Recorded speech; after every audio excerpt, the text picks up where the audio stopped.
Marvel has pretty much learned the lesson that you can write enough garbage, put out enough half-finished shit, but if you put out a piece of content with enough cameos and Easter eggs, we will eventually light up for you all over again on Twitter and rave about how the MCU is saved. It really doesn't take much to shift the tides. Hi y'all, SnarkyJay cosplay here.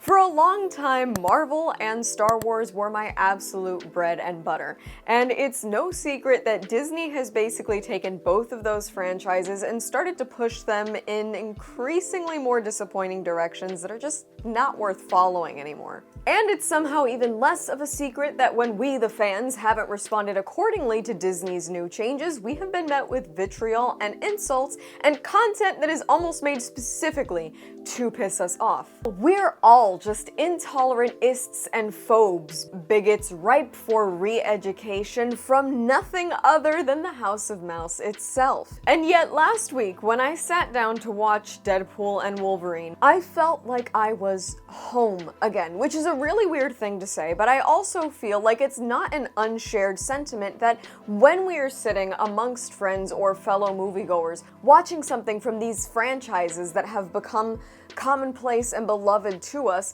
it feels like home. And I hadn't felt like that in a very long time. And again, Deadpool and Wolverine is by no means a perfect movie. I've already made 2 different videos about it. But it really brought in feelings that I hadn't had in a very long time. But in just a few days later, I realized that for as fun as that was, you can't go home again. But first, a word from this video's sponsor.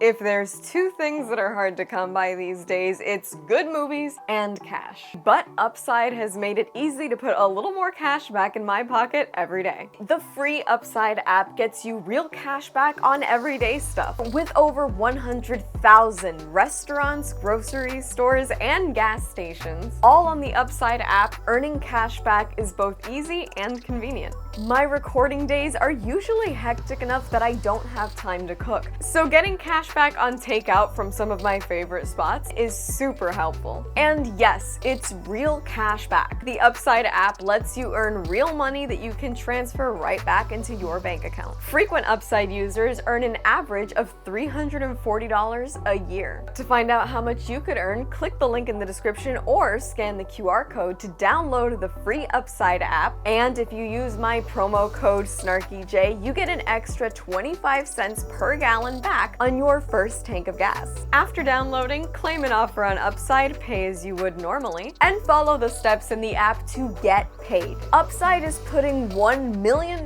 cash back into the pockets of its users every week. You can earn 3 times more cash back with Upside than with any other program. Top Upside earners are making as much as $300 a month. To find out how much you could earn, click the link in the description or scan the QR code to download the Upside app and use my promo code SnarkyJay to get an extra 25 cents per gallon back on your first tank of gas.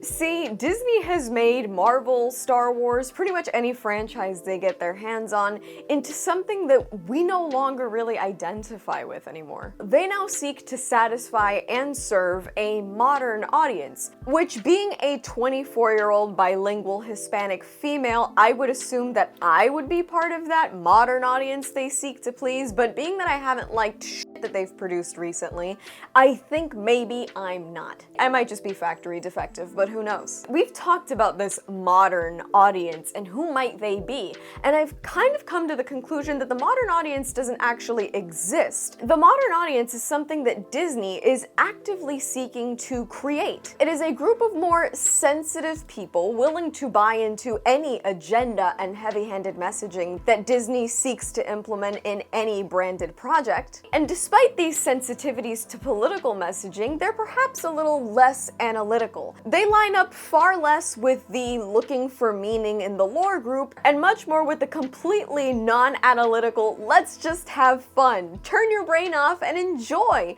viewership basis. The modern audience, according to Disney, is most likely young, dumb, and hungry for any and all content, regardless of poor script writings, unfinished CGI, and heavy-handed political messaging. That sure as hell doesn't include me, and I'm fairly certain if you're subscribed to this channel, it doesn't include you either. Now, like I mentioned earlier, Deadpool and Wolverine in a way gave me a little bit of hope, but the whole doomsday thing that happened right after it let me know that we are never going back home again. We're never going back to what Marvel once was. And I've already disagreed with a number of different people on this, but look at it this way. Marvel has pretty much learned the lesson that you can write enough garbage, put out enough half-finished shit, and insult the fans enough, sure, we'll complain, but if you put out a piece of content with enough cameos and Easter eggs, we will eventually light up for you all over again on Twitter and rave about how the MCU is saved. It really doesn't take much to shift the tides. And it's obvious that bringing Robert Downey Jr. back as Doom is a desperate attempt to become Twitter's media darling all over again. And yet it is such a far step away from what we once